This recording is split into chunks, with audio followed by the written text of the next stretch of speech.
Bismillahirrahmanirrahim.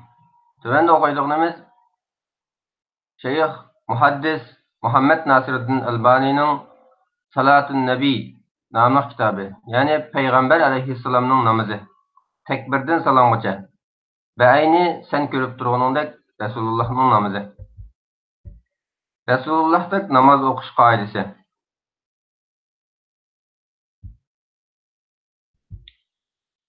Nihayet şefkatlik ve mehriban Allah'ның ismi bilen başlayman. Barlıq hamdu sana Allah'a xasdır. Birinci, kıblege yüzleniş. Birinci, namoz o'qimoqchi bo'lgan kishi nada bo'lishidan qat'iy nazar farz namozdimi, nafli namozdimi o'xshashlar qiblaga oldini qiladi.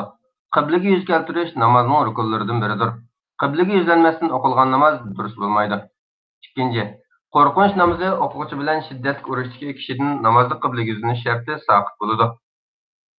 Ka'baga yuz keltirishga imkoni yo'q kasal yoki kema, mashina, aeroplan qatorliq qatnash vositalarida safar qilayotgan kishi namoz vaqtining chiqib ketishidan ansirsa, bu turdagi kishilardan Ka'baga yuzlanish saqit bo'ladi.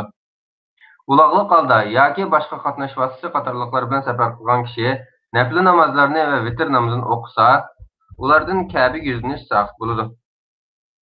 Bu kishilarning Allohu akbar deb namozga kirish takbir aytilganda mumkin bo'lsa Ka'baga yuz keltirib shunday qilishi mustahabdir. Shuningdek, keyin qatnash vositasi qaysi yo'nalishga maqam bo'lishidan qat'iy nazar shu yo'nalishga qarab nafl va vitr namozini almashtiraveradi. Uchinchi, Ka'bani o'z ko'zi bilan ko'rgan har qanday kishining Ka'baning dal o'ziga yuz keltirishi farz. Ammo Ka'bani ko'ra olmaydigan kishi uchun Ka'baning yo'nalishiga yuz keltirishi farz. Ka'badan boshqa tarafga yuzlanib namoz o'qigan kishining hukmi. Quyoshning o'rniga to'sqinlik qiladigan bulut yoki qorong'ulik degandek boshqa sabab tufayli qiblaning yo'nalishini tepishga tirishchilik ko'rsatgan bo'lsa-mu, qibladan boshqa tarafga qarab namoz o'qib qolgan bo'lsa, namozi durust bo'ladi. Qayta o'qish kerak emas. 5. Kishi namoz o'qiyotganda ishonchli biri kelib, uningga qibla yo'nalishini eslatsa, namoz o'quvchi darhol qiblaga yuzlanishi kerak. Uning bu namozi durust hisoblanadi. 2. Qiyomda turish. Namoz o'qimoqchi bo'lgan kishining o'rtirib namoz o'qishi namozning rukunlaridan biridir. Biroq qo'rqinch namoz o'qigan yoki shiddatli urishdagi kishining uloq qatnash vositasi ustida turib namoz o'qishi durust. O'rtirishga qurbi yetmagan kasal o'ltira olsa namozni o'ltirib o'qiydi. O'ltirishdan ojiz kelsa namozini yetib turib o'qiydi. Nafl namoz o'qigan kishi xohlasa nafl namozlarini aeroplan, poyezd, mashina, kema degandek qatnash vositasida yoki uy yoki masjid degandek o'rinlarda o'ltirgan holda o'qisa durust. Bunda kishi ruku va sajdada beshi bilan ishorat qiladi. O'xshashla kasal kishimi ruku va sajdada beshi bilan ishorat qiladi. Biroq har ikki ahvolda sajdada rukuga qaraganda beshini bakroq egadi.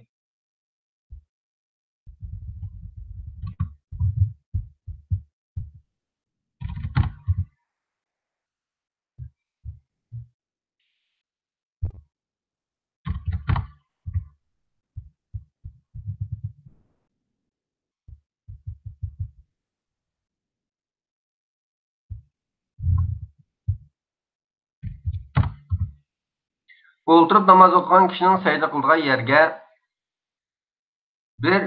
egiz bir narsani qo'yilib, uning ustiga sajda qilishi durust emas. Halbuki bu kishi yuqorida aytganimizdek sajdada beshini rukuga qaraganda bakroq egadi. Kema aeroplanda qanday namoz o'qiladi?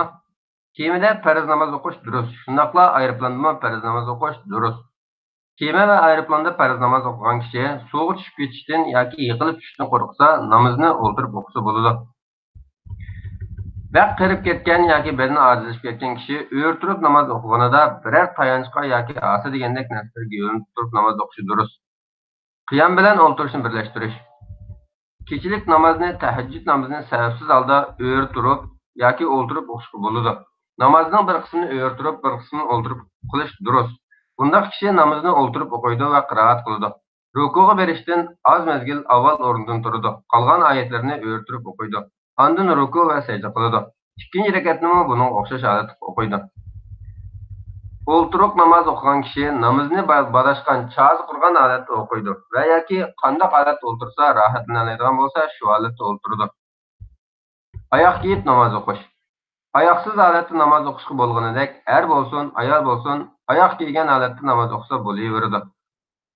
Ba'zi oyoqsiz holatda, ba'zi oyoq kelgan holat namoz o'qishda qaysi o'ng kelsa shu şekilde namoz o'qish texmo afzaldir. Ya'ni oyoqni kiymay namoz o'qish qulay bo'lsa, oyoqni kiymay o'qish afzal, oyoqni kiyib o'qish qulay bo'lsa, kiyib o'qish afzal. Namoz o'qiganda zo'rmi-zo'r oyoq kiyib olishga, shundoqla putida oyog'i bo'lsa, silib o'tmaslikda texmo osonchilik bo'lsa-mu, zo'rmi-zo'r silib o'tishga bo'lmaydi. Namoz o'qish uchun oyog'ini solganda, oyog'ini o'ng tarafiga qo'yishga bo'lmaydi. So'l tarafida namoz o'qiydigan boshqa biri bo'lmasa, oyog'ini so'l yoniga qo'ydi. Payg'ambar sallallohu alayhi vasallamning kelgan sahih buyruq asosan, agar so'l yonida namoz o'qiyotgan kishi bo'lsa, oyog'ini putlarining orasiga qo'ydi. Bu yerda zil bir masalada to'xtalmoqchiman. Namoz o'quvchining oyog'ini oldiga qo'yib olishi bo'lmaydi. Bu ko'pchilik namozxon sal qaraydigan adabdir. Ba'zi kishilarning oyog'iga yuzinib namoz o'qiyotganligini ko'rasiz. Munbarning ustida namoz o'qish. İmamның kishilarga namozni o'rgatish maqsadida munbar va shunga o'xshash bir joyda namoz o'qishi durust. Buni maqsad qilib namoz o'qirgan imom munbarning ustida qiblaga yuzlanib turib Allohu akbar deb takbir o'qib, qo'llarini ko'tarib namozga kiradi. Qur'on qiroat qiladi, ruku qiladi. Ondan sajda qilish uchun qiblaga oldin qilgan holatda keyinchilab munbardan tushib, yerga sajda qiladi. Ondan ikkinchi rakatni o'qish uchun munbarga chiqib, namozning boshqa rakatiga o'xshash davomlashtiradi. Sutraga yuzlanib va unga yaqin turib namoz o'qish farz.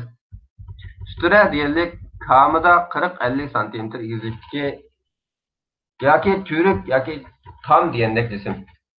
Namozni sutraga yuzlanib o'qish farz. Namoz o'qigan yerning masjid yoki boshqa yer bo'lsin, cho'ng yoki kichik o'rin bo'lsin, o'xshashlar namozni sutraga yuzlanib o'qish farz. Chunki payg'ambar sallallohu alayhi vasallam bunday degan: "Oldinga sutra qo'ymasdan namoz o'qima. Namoz o'qiyotganingda hech kimning oldingda o'tishiga yo'l qo'yma. Oldingdan ching tursa uning bilan urush. Chunki uning bilan al-qarin degan shayton billa. La tusalli illa ila sutra va la tada ahadan yamurru bayna yaday. Fa in aba falyuqatilhu fa inna ma'ahu al-qarin." Rawahu Ibn Hazima bi sanatin jayyid. İmam İbn Huzayma yaxshi sanad bilan rivoyat qilgan. Namoz sutraga yaqin turish farz. Chunki payg'ambar sallallohu alayhi vasallamning buyrug'i. Payg'ambar sallallohu alayhi vasallam namoz o'qib sajda qilgan o'rin bilan oldingi tomning orasida bir qo'y o'taligidekla orliq bo'ladi. O'shunda qilgan kishi sutraga talab-fariyat qilingandek yaqin turgan hisoblanadi. Shuni deyishim kerakki, Suriya va yoki boshqa o'lkalarda masjidlarda namoz qilgan kishilar masjidning o'ttirisida turib olib, tomdan yoki tuyruk sutra degandek to'siqlardan yiroq holat namoz o'qishni ko'rdim. Bu payg'ambar sallallohu alayhi vasallamning buyruqlarini xabarsiz qilishdan boshqa narsa emas. Sutraning egizligi. Sutra kamida yerdan 1 yoki 2 g'ir egizlikda bo'lishi lozim. Payg'ambar sallallohu alayhi vasallam bu vaqtda bunday degan: "Sizlardan har kim oldiga tuga egarining orqasichilik egizlikka bir narsa qo'yib namoz o'qisin. Iza wada'a ahadukum bayna yadayhi misla mu'khiratir rahli falyusalli. فلا يبالي من مر وراء ذلك." Muslim. Bu hadis sutra uchun yerga siziq sizishning sutraning o'rnini ola olmaydiganligini ko'rsatadi. Sutra uchun yerga siziq sizish to'g'risida kelgan hadislar zaifdir. Sutraga udul yuzlanadi. Chunki sutraga yuzlanib namoz qilish buyruq ochiq buyruqdir. Sutraning dal o'rtasiga yuzlanishdan qochib sutraning o'ng yoki so'l tarafiga yuzlanib turilishga kelsak, bu payg'ambar sallallohu alayhi vasallamning kelgan emas. Yerga qadalgan tayoq degandek narsaga, daraxtga, tuyrukka, tushki ustida yotgan yoki ustiga yotgan yepib olgan ayolga va yoki tuga degandek ulug'iga yuzlanib turib namoz o'qish durust. Qabriga yuzlanib namoz o'qish harom. Qabrlarga yuzlanib namoz o'qish qat'iy durust emas. Mayli, u qabri payg'ambarlarning qabrisi bo'lsin yoki boshqalarning qabrisi bo'lsin, o'xshashi durust emas. Haram masjidi bo'lgan taqdirdami namoz o'qiyotgan kishining oldidan o'tish harom. Namoz o'qiyotgan kishining oldida sutra bo'lsa, sutra bilan uning orasidan o'tish durust emas. Bu jihatda haram masjid bilan boshqa masjidlarning orasida hech bir farq yo'q. Namoz o'qiyotgan kishining oldidan o'tishning durust emasligi to'g'risida hammasining hukmi o'xshash. Chunki payg'ambar sallallohu alayhi vasallam bu vaqtda bunday degan: "Namoz o'qiyotgan kishining oldidan o'tgan kishi o'ziga yuklanadigan gunohni bilsa edi, 40 yil yoki oy yoki kun aniq kelmagan. 40 saqlaydigan ish bo'lsa-mu, uning oldidan o'tmagan bo'ladi. Law ya'lamul marru bayna yadayil musalli mada alayhi lakana an yaqifa 40 خيرا له من أن يمر بين يديه. İmam Buxari ve Müslim. Peygamber sallallahu aleyhi ve sellem'nin tavaf kılınған meydanның bir tarafida kishilar oldida o'tib turgan holatda oldiga sutur qo'ymasdan namoz o'qishlik to'g'risi kelsak, Rasululloh bilan u zot sajda qilgan joyning orasidan hech kim o'tmaganligi uchun bu hadisni haramda namoz o'qiyotgan kishining sajdagohining ishidan kesib o'tishga dalil qilish to'g'ri emas. Haram masjidida bo'lgan taqdirdami namoz o'qiyotgan kishining oldida o'tgan kishiga to'sqinlik bo'lish farz. Namoz o'qiyotgan kishi o'zi bilan sutrasining yoki sajdagohining orasidan hech kimning o'tishiga yo'l qo'ymaslik lozim. Payg'ambar sallallohu alayhi vasallam bu vaqtda bunday degan: "Oldinga sutur qo'ymasdan namoz o'qima. Namoz o'qiyotganda hech kimning oldinda o'tishiga yo'l qo'yma. Oldindan o'tish uchun tursa, uning bilan urush. Chunki uning bilan shayton billa. La tusalli illa ila sutra va la tada ahadan yamurru bayna yadayk. Fa in aba falyuqatilhu fa inna ma'ahu qarin." Ravahu İbn Huzeyme bis senedin ceyyid. İmam İbn Huzeyme yaxshi sanad bilan rivoyat qilgan. Payg'ambar sallallohu alayhi vasallam yana bundoq degan: "Biringlar oldiga kishilarga nisbatan sutur bo'lg'idek narsani qo'yib namoz o'qiyotganda, boshqa biri oldinglardan o'tmoqchi bo'lsa, uning maydasidan keyniga ittirsin. Agar o'tish uchun ching tursa, uning bilan urishsin. Chunki u shaytondir. İza salla ahadukum ila shay'in yasturuhu minan nas فأراد أحد أن يجتاز بين يديه فليدفعه فإن أبى فليقاتله فإنما هو شيطان. Ravahul Buxari ve Müslim. Yeni bir rivayette mundaq kelgan: "Biringlar oldiga kishilarga nisbatan suturi bo'lg'idek narsani qo'yib namoz o'qiyotganda, boshqa biri oldinglarda o'tmoqchi bo'lsa, qo'lidan kelishicha uning qarshi ko'rsatsin. O'tish uchun tursa, uning bilan urishsin. Chunki u shaytondir. إذا كان أحدكم يصلي فلا يدع أحدا يمر بين يديه وليدرأ ما استطاع فإن أبى فليقاتله فإنما هو الشيطان." Ravahi İbn Huzeyme. Yani bir rivayette bundoq kelgan: "Biringlar namoz o'qiyotganda oldidan bir narsa o'tmoqchi bo'lsa, uni to'ssin. Yana o'tmoqchi bo'lsa, uni yana to'ssin. Yana o'tmoqchi bo'lsa, uni bilan urishsin. Chunki u shaytondir. إذا مر بين يدي أحدكم شيء وهو يصلي فليمنعه فإن أبى فليمنعه فإن أبى فليقاتله فإنما هو شيطان." Ravahu Buxari. Namoz o'qiyotgan kishi oldidan o'tmoqchi bo'lganni odam yoki hayvonni to'sish uchun oldiga minish. Namoz o'qiyotgan kishining hayvon yoki kichik bola qatorliq diniy amallarga taklif qilinmaydigan oldidan o'tmoqchi bo'lsa, uni to'sish uchun bir qancha qadam oldiga minishi durust. Namozni buzadigan ish. Namoz o'qiganda oldiga sutur qo'yishning ahamiyatlaridan biri, sutura namoz o'qiyotgan kishining oldidan boshqalarning o'tishiga to'sqinlik bo'ladi. Namozni sutura qarab o'qimagan kishining boshqalar uning oldidan o'tishiga to'sqinlik bo'lish imkoniyati bo'lmaydi. Suturasiz namoz o'qigan bundoq kishining namozi bo'yiga yetgan ayol kishining, eshakning yoki qora itning oldida o'tish sababli buzilib ketadi. 3. Niyat qilish. Namoz o'qimoqchi bo'lgan kishi o'zi o'qimoqchi bo'lgan namozga niyat qilishi, o'qimoqchi bo'lgan namozi dilida aniq bo'lishi shart. Masalan, peshin yoki asr namozining va yoki boshqa namozning farzini yoki sunnatini o'qimoqchi bo'lgan kishi shu namozga dilida niyat qilishi kerak. Niyat namozning bir sharti yoki rukunidir. Niyatni tilda aytish sunnatga bid'atdir. İmamlarga taqlid qilgan mazhab olimlaridan hech kim niyatni tilda aytishni targ'ib qilmagan. 4. Takbir. Ondan Allahu akbar deb namozini boshlaydi. Allahu akbar deb namoz boshlash namozning farzlaridan biri hisoblanadi. Bu vaqtda payg'ambar sallallohu alayhi vasallam bundoq degan: "Namozning ochqichi tahorat. Har qanday dunyoviy gap so'z, sharkatni harom qiladigan ish Allahu akbar deb takbir aytish orqali namozga kirishdir. Oxirlashishi taslim, ya'ni assalomu alaykum deb ikki tarafga salom berishdir. Miftahus salati at-tuhur va tahrimuha at-takbir va tahliluha at-taslim." Ravahu Abu Davud va Tirmizi. Namozdagi har qaysi o'rinlardagi takbirni aytganda ovozini ko'tarmaydi. Ammo imom namozdagi takbirlarni ovozini ko'tarib turib aytadi. İmamning kasal yoki ovozining qisq bo'lishi yoki jamoat sonining ko'p bo'lishi sababli hojat tug'ilsa, imomning takbirini muazzin jamoatga yetkazib bersa durust. İmomga iqtido qilib namoz o'qigan kishi imom Allohu akbar degandan keyin Allohu akbar deydi. Tekbir aytqanda qo'llarni ko'tarish va buning shakli. Namoz o'qigan kishi namozdagi har qaysi o'rinlarda takbir aytsa, qo'llarini takbir bilan ko'tarishimi yoki takbirdan avval ko'tarishimi va yoki takbirdan keyin ko'tarishimi o'xshashli durust bo'lib, bu uchli xil ahvol sunnatda mavjud. Takbir aytib qo'llarni ko'targanda barmoqlar orasini juplab olmasdan barmoqlarning oraliqi ochiq holatda ko'taradi. Qo'llarni mo'rining barobarida ko'taradi. Ba'zida qo'llarining uchini quloqning yumshuqligining barobarigacha izrak ko'taradi. Shundaq deymanki, bosh barmoqni quloq yumshuqligiga tekkizishning sunnatda hech qanday o'rni yo'q. Bu menga ko'ra shaytondan kelgan vasvasasining sabablaridan. Namoz boshlash takbiridan keyin ikki qo'lning holati. Takbirdan keyinla o'ng qo'l so'l qo'lning ustiga qo'yib, qo'l bog'lab turadi. Bu payg'ambarlarning namozdagi holatidir. Payg'ambar sallallohu alayhi va sallam sahobalariga mushundaq qilishni buyurgan. Namozda ikki qo'lni ikki yonga sangaltib turish durust emas. O'ng qo'lning olqini so'l qo'lning dumbisiga, beshiga va so'l bilakka tegishib turadi. Ba'zida so'l qo'l o'ng qo'lning barmoqlari bilan qamallab tutiladi.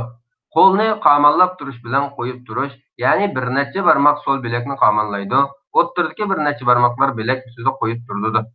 Ning yaxshi ekanligini ilgari surgan bir qism keyingi zamonlardagi ulamolarning bu ko'z qarashining shariatda asosi yo'q. Qo'llar faqatla ko'krak ustiga qo'yiladi. Bu erlar bilan ayollarga o'xshash.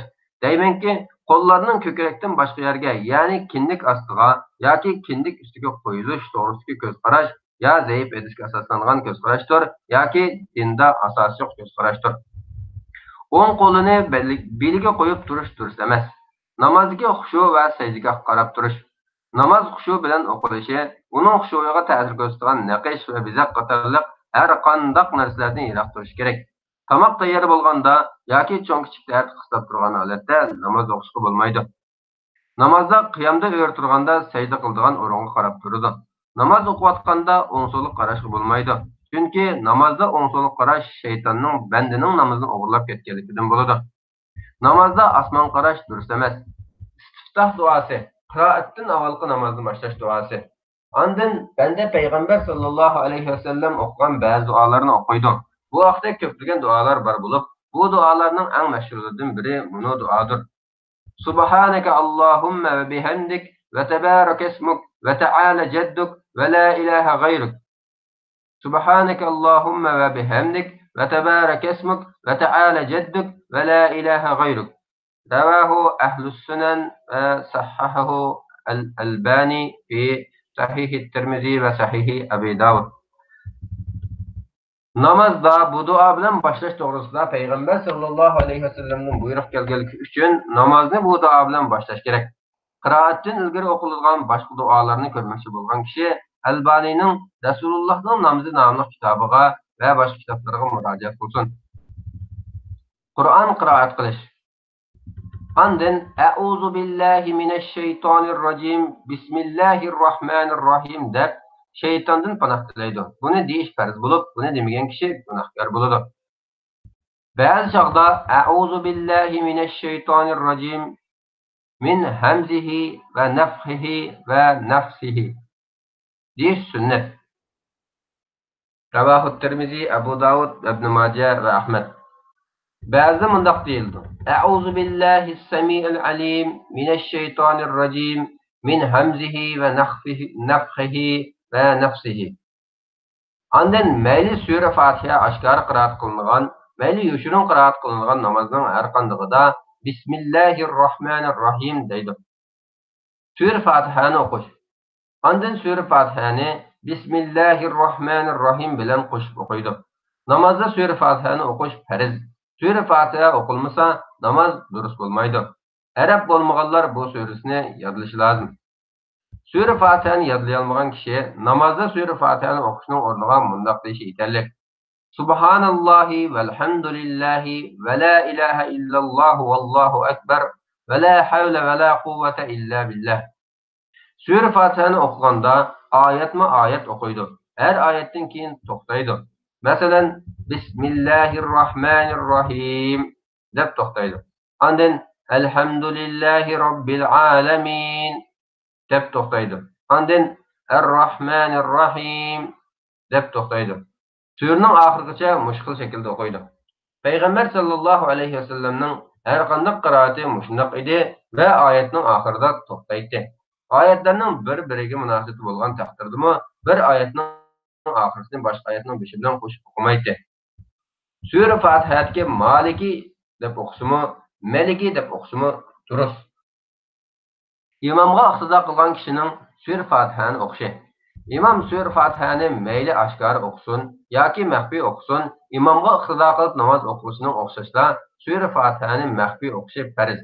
İmam Sura Fatihaning tugatgandan keyin qisqa muddat turgan muddatda garchi Sura Fatihadan keyin bir muddat turilishning sunnat o'rni yo'qligini bilsakmi, imomga iqtido qiluvchi yana Sura Fatihani o'qish kerak.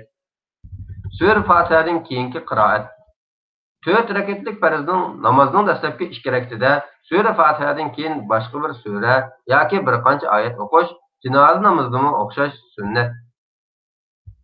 Safar, yo'tal, kasallik yoki kichik bolaning yig'lab ketishi sababli Fatiha surasidan keyin ba'zi uzun, ba'zi qisqa suralarni o'qishga bo'ladi.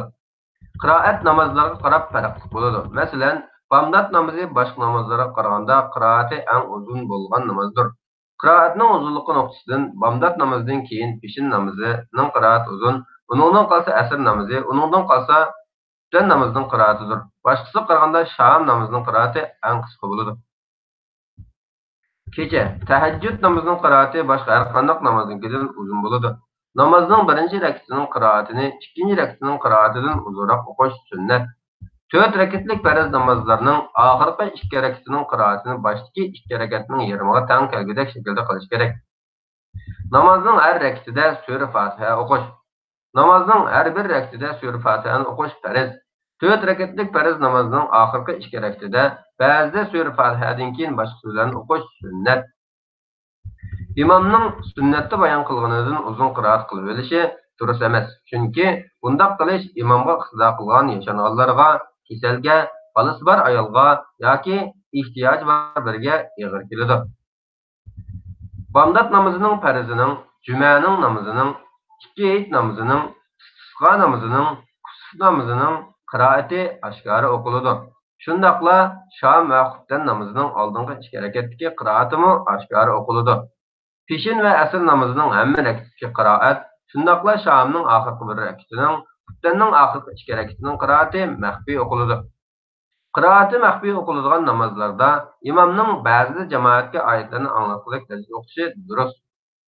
Vitr va kechilik namozga tahajjudga kelsak, bu namozlarda qiroatni ba'zida maxfiy, ba'zida oshkora qilishga bo'ladi. Qur'onni tartil bilan o'zini to'xtatib, asta o'qish. Qur'onni aldirab siz o'qimasdan tartil bilan aldirmay o'qish sunnat. O'zi va boshqalar har bir harfni aniq farq etadigan darajada aniq o'qish kerak. Shundaqla Qur'onni chiroyli ovoz bilan o'qish kerak. Qur'onni o'quvchi tajvid olimlari o'tirib qo'ygan tajvid qoidasi bilan o'qishi kerak. Shu Qur'onni naqshkashda g'ingshib bid'at shaklda o'qish va naqshlarning melodiyasida o'qish durust emas. İmomga tuzitish berish. İmom qiroatda ezib ketsa, shundaqla xato o'qisa, imomga iqtido qilib namoz o'quvchi imomga u ezib ketgan oyatni to'g'ri o'qib berish orqali tuzitish berishi shariatda belgilangan. 6. Ruku qilish. Qiroatni tugatgandan keyin nafas olib chiqargudek muddat turib oladi.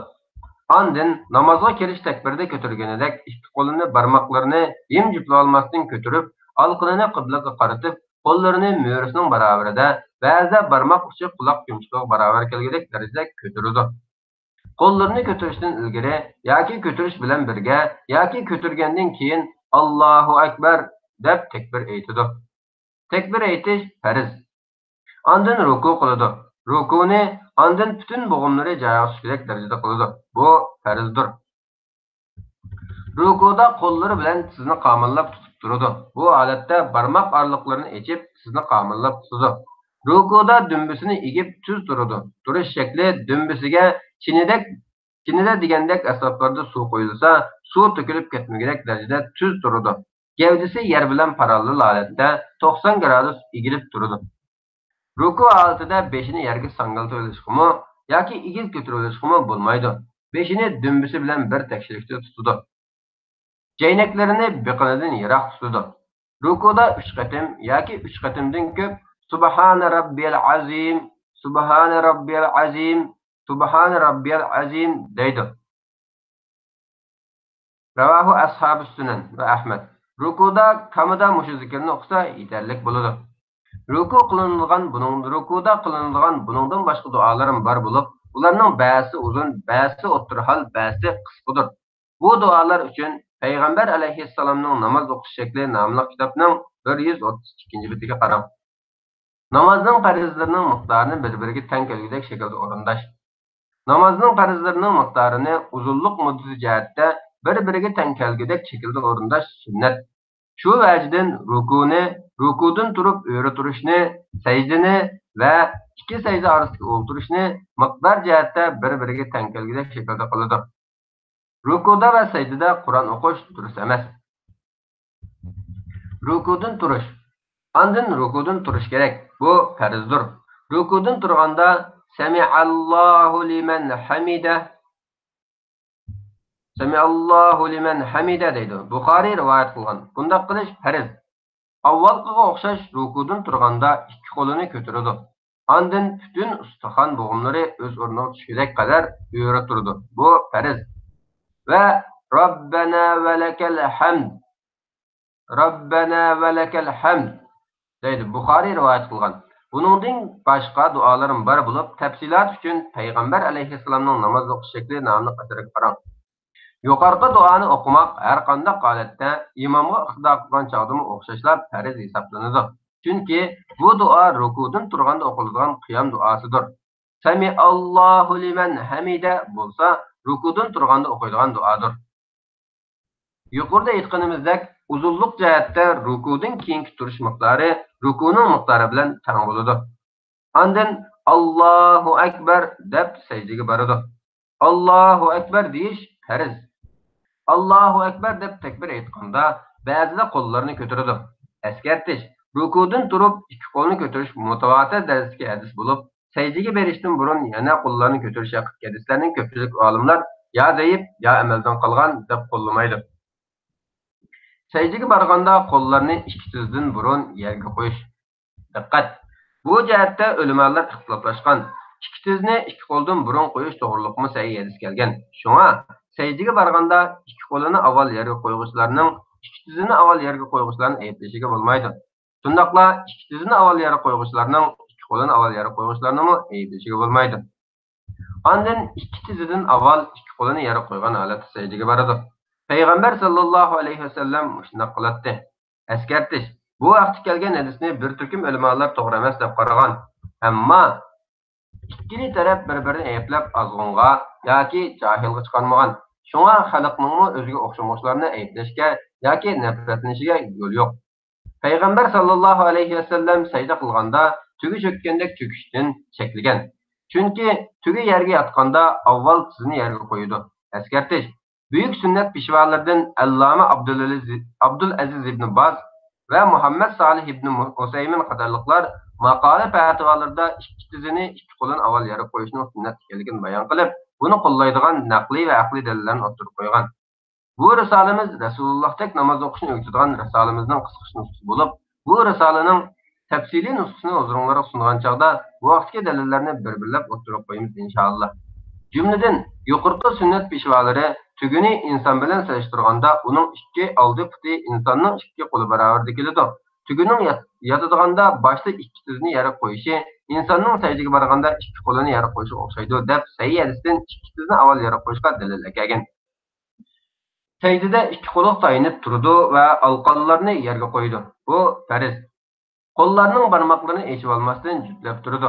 Qo'llarning barmoqlari qiblaga qaratiladi. Qo'llarni ikki mo'rining udulida tutadi. Qo'llarni ba'zida quloqining udulida tutadi. Jaynaklarini yerga chaplab olmay, yerdan ko'tarib tutadi. Bu farz. İp qo'lini jayniki bilan qo'shib yerga chaplab olgandek, yerga chaplab olishga bo'lmaydi. Burun va peshona sajdaga tegishib turadi. Bu farz. Ikki tiz yerga tegib turadi. Bu farz. Putning barmoqlarini o'xshashi yerga chaplab turadi. Putni tik tutadi. Bu va yuqoriqilarning hammasi farz. Put barmoqlarining uchini qibla qaratgan holatda yerga chaplab turadi. Ikki o'shqining ich tarafini bir-biriga chaplab tutadi. Sajdani kamil qilish. Namoz o'qishning sajdani kamil qilishi farz. Secde qilgan a'zolarning hammasiga o'xshash holatda tayinadi. Bu a'zolar peshona bilan burun, ikki qo'l, ikki tiz va barmoqlardan iborat.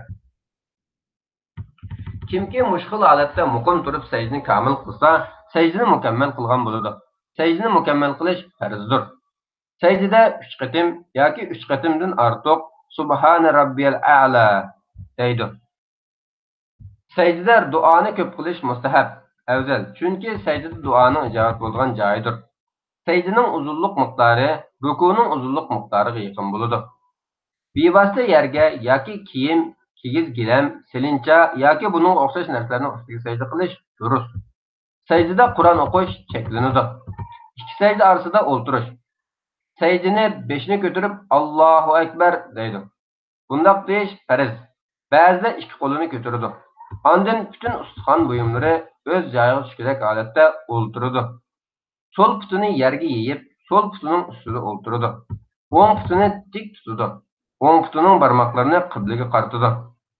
Ba'zida o'shqning ustida o'ltirishga bo'ladi. Bu xil holatda o'ltirib, Allohummag'firli, varhamni, vajburni, varfa'ni, vahdini, varzuqni, va'afini, varzuqni deydi. Ravahu Abu Davud ve Tirmizi ve Ibn Majah ve Hakim. Xalisa mundaq deydi. Rabbighfirli. Ravahu Ibn Majah ve Ahmed. Eskertish.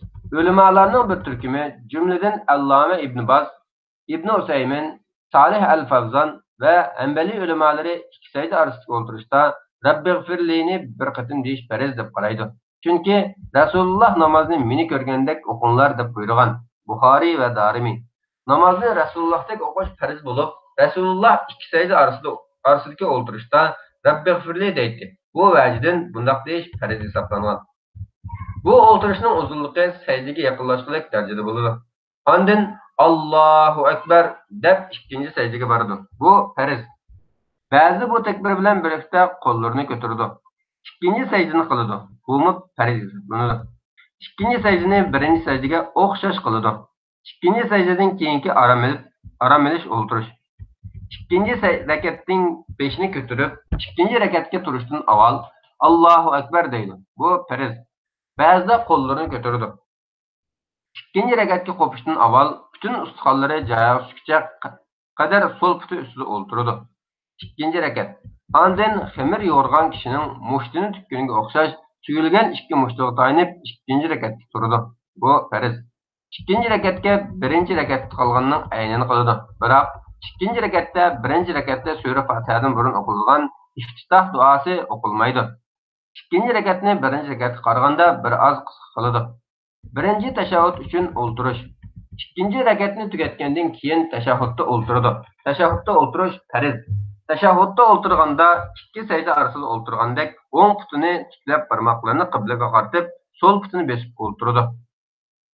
Biroq bu chaqda o'shiqlarning ustida o'ltirishi durust emas. O'ng qo'lini o'ng yo'tisi bilan o'ng tizining ustiga qo'ydi. O'ng qo'lining jaynikini yo'tisidan yiroq olmasdan yo'tisining ustiga qo'ydi. So'l qo'lini so'l yo'tisi bilan so'l tizining ustiga qo'ydi. Qo'liga tayinib, bo'libmi so'l qo'liga tayinib o'ltirishi durust emas. O'ng qo'lining ko'rsatkich barmoqini midirtish va midirtayotgan barmoq qarash. Ko'rsatkich barmoqidan boshqa barmoqlarning hammasini yumadi. Ba'zida boshqa qolgan ikki barmoqi yumuq holatda bosh barmoqini o'ttir barmoqqa qo'ydi. Ba'zida bosh barmoq bilan o'ttir barmoqning uchini birlashtirib chambar holatiga keltirdi. Ishorat barmoqi bilan qibla tarafini ko'rsatib bildirdi. Bu holatda bosh barmoqqa qaraydi. Tashahhudning boshdan oyoqgacha ishorat barmoqini harakatlantirib duo qiladi. So'l qo'lining ishorat barmoqi bilan ishorat qilishga bo'lmaydi. Yuqoriqilarning hammasini hamma tashahhudda qiladi. Tashahhud duosi va tashahhuddan keyingi duolar. Tashahhudda o'ltirish farz. Tashahhudda o'ltirishni unutgan kishi sahvanlik sajdasi qiladi. Tashahhud duosi maxfiy o'qiladi. Tashahhud duosi mundaq: At-tahiyyatu lillahi was-salawatu wat-tayyibatu. Assalomu alayka ayyuhan nabiyyu va rahmatullohi va barakatuh. Assalomu alayna va ala ibadillahis solihin. أشهد أن لا إله إلا الله وأشهد أن محمدا عبده ورسوله. رواه البخاري ومسلم. Tashahhud duosidan keyin Peygamber sallallahu aleyhi ve sellem'ge mundaq durud ve salam yollanır. Allahümme salli ala Muhammedin ve ala ali Muhammedin kema salleyte ala İbrahim ve ala ali İbrahim inneke hamidun mecid. Allahümme barik ala Muhammedin ve ala ali Muhammedin kema barakte ala İbrahim ve ala ali İbrahim inneke hamidun mecid. Ravahul Bukhari ve Müslim. Peygamber sallallahu aleyhi ve sellem'ge kılınılan durud salamni yuqarqıdınmı qısqa qılmaqçı bolsa, yuqarqının ornuğa mundaq deydi. Allahümme salli ala Muhammedin ve ala ali Muhammed ve barik ala Muhammedin ve ala ali Muhammed kema salleyte ve barakte ala İbrahim ve ala ali İbrahim inneke hamidun mecid. Revahu en-Nisai. Bundan keyin Peygamber sallallahu aleyhi ve sellem bundan keyin okulan dualardan halığını okusu buludu. 3. ve 4. rekatlar. Namaz 3 yoki 4 rekatlik bolsa, birinci teşahhuddan keyin Allahu ekber deb turdi. Bu farz. Tekbirini o'ttirgan holatida sunnatdir. Tekbir aytganda ba'zida qo'llarini ko'taradi. Ondan 3. rekatga turadi. Bu va bundan keyingi rekatlarga turmoqmi namozning farzlaridan hisoblanadi. O'xshashla 4. rekatga turmoqchi bo'lgandimi yuqorqilab qiladi. Biroq 4. rekatga turishdan avval bütün ustixon bo'g'imlari joyiga tushgudek qadar so'l putning ustida ravus o'ltiradi. Ondan 2. rekatdan turgandagi o'xshash qo'llari bilan yerga tayanib turib o'ri bo'ladi. Bir rekatdan yana bir rekatga turishda qo'li tayanib turish yoki tayanmay turishda kamchilik bor. Tayanmay tura oladiganlar tayanmayla turdi. Badani ojizlab qolgan kasal, og'riq yoki qarib mag'durlanib ketganlar albatta qo'li bilan tayanib turadi. Ondan 3.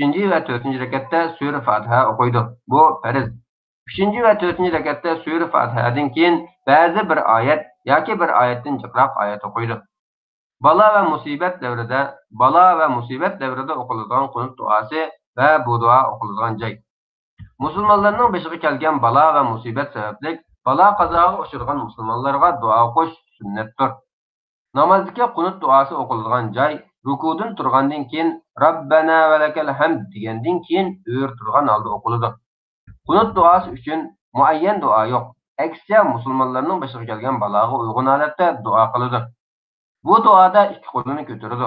Imom bo'lsa oshkora duo qiladi. İmamның arkasıdagilar imamның duosiga amin deydi. İmam duosini tugatgandan keyin Allohu akbar deb takbir o'qib sajdaga boradi. Vitr namozidagi qunut duosi va uning shakli. Vitr namozidagi qunut duosiga kelsak, bu duoni ba'zi o'qish sunnat. Bala ve musibet devredeki qunut duasının aksice, vitr namazidagi qunut duası rukuga berishdan avval o'qiladi. Vitrning qunutida bunu duan o'qiydi. Allohumma hdini fi man hadayt ve afini fi man afayt ve tawallani fi man tawallayt ve barik li fi ma a'tayt ve qini sharra ma qadayt fe inneke taqdi ve la yuqda aleyk وإنه لا يذل من واليت ولا يعز من عاديت تباركت ربنا وتعاليت لا منجا منك إلا إليك. Ravahi İbn Huzeyme. Ma'nisi: Ey Allah'ım, özün hidayet kılan kişilerin arasında benim hidayet kılgın. Özün salamet bergen kişilerin arasında bana salamet bergen. Özün dost tutkanlarının arasında benim dost tutkan. Bana bergenlerini bereket kılgın. Hakkımdaki yamanlıklardan beni kovduğun. Çünkü sen hüküm kılasan, hiç kimsenin üstünden hüküm çıkarılmaydı. Cezmenki sen dost tutkanlar asla harp olmaydı. Sen düşman tutkanlar asla ezil olmaydı. Ey Rabbim, sen ulug' ve alisen. Senin azabından kurtuluş fakatla sana layık revişte ibadet kılış bilen buludu. İmam İbn Huzeyme rivayet kılan sahih hadis. Bu duanı Peygamber sallallahu aleyhi ve sellem üyetkili üçün sahabelerinin okuganlığını ispatlanganlığı üçün bu duanı okumak durus buludu. Vitr namazının kunutuğa ait malumatlar muş yerde yaklaştı. Ondan rukuga baradi. Başta iniq bayon qilganimizdek 2 qatim sajda qiladi. Oxirgi tashahhud va tavarruk o'tirish. Ondan oxirgi tashahhud uchun o'ltiradi. Birinchi tashahhudda qanday qilgan bo'lsa, bu tashahhudni shuni qiladi. Biroq oxirgi tashahhudda o'ltirganda so'l putini o'ng putining qochiq ostidan o'tkazib o'ltiradi. O'ng putini tiklab o'ltiradi. Ba'zida o'ng putini yeyib o'ltirishi durust. Sol qo'lini sol tizini qoplag'udek shaklda tiz va yo'ti ustiga qo'yib, shu qo'liga tayanib o'ltiradi.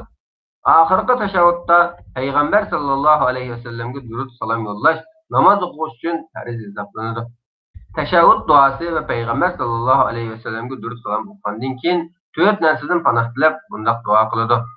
اللهم إني أعوذ بك من عذاب جهنم ومن عذاب القبر ومن فتنة المحيا والممات ومن شر فتنة المسيح الدجال. رواه أبو داود وأحمد.